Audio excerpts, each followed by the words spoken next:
Quan li preguntaran quin és el record, l'essència de la seva vida, Joan respondrà: fang.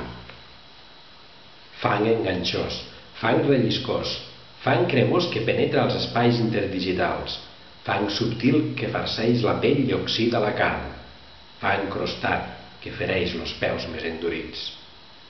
Fang enemic per estacar-se fins a la trinxa, fang còmplice de canyes assassines que pel camí dels tètanos condueixen a la mort. Fang generós que vesteix barraques, palla i fang, canyes i fang. Fang amic que cura picades d'abella i mossos d'escurçó. Sempre, en el seu record, lo fang conformarà l'espai inamoviblement incert de la seva terra de fang. Aquell regust de fang greixós, de l'anguila en suc, que aquell dia fumejava davant seu.